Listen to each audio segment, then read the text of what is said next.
Chapter 24, Brave New World, July to September 1945.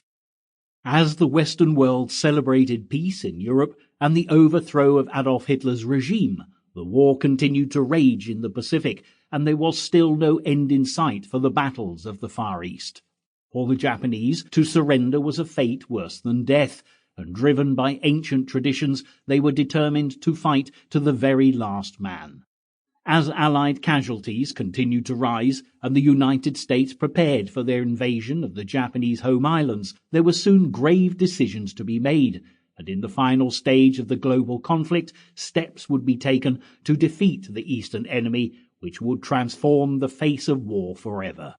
This last chapter brings us to the conclusion of a conflict which would prove to be the most destructive in the history of mankind, and the events of July to September 1945 would not only mark the end of the Second World War, but the beginning of a brave and dangerous new world. On July 17, 1945, the leaders of the victorious nations met in Potsdam, just a few miles west of Berlin, to discuss the future of post-war Germany. Among those attending was the British Prime Minister Winston Churchill, whose future in office, as I previously mentioned, was by now far from assured. Not long after VE Day, the British wartime coalition had broken up, and a general election would soon decide whether Churchill was re-elected as Prime Minister or replaced by the Labour leader Clement Attlee. The Soviet dictator Joseph Stalin also attended the Potsdam Conference and was by now reaping the rewards of Germany's defeat as he laid claim to territory in Central Europe. And there was also a new face in the political arena, Harry S. Truman.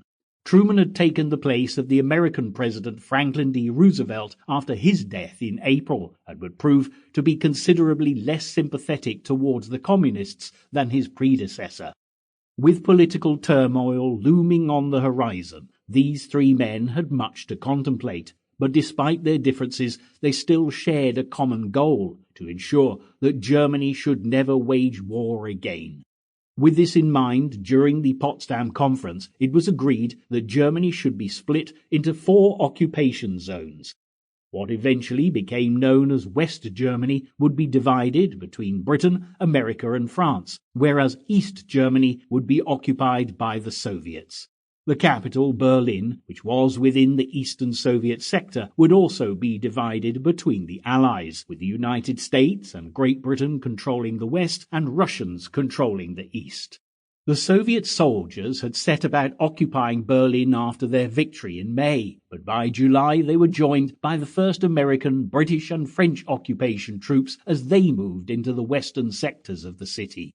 Those who observed Berlin in the aftermath of the war were taken aback by the state of the capital, where they found much of the population suffering from starvation and attempting to live amongst the rubble of devastated buildings. Almost all transport in and out of Berlin was now inoperative, and adding to the problem of food shortages, bombed-out sewers had contaminated the city's water supplies. The Allied aerial attacks of the past few years had clearly taken their toll, and combined with the large artillery pounding from the Soviets during the Battle of Berlin, up to a third of the city had been destroyed. In early July, Churchill was among those who witnessed the damage to the city firsthand. As he walked through the devastated streets, passing the wrecked government buildings, Churchill was clearly moved by what he saw, and later said that his hate... Sample complete. Ready to continue?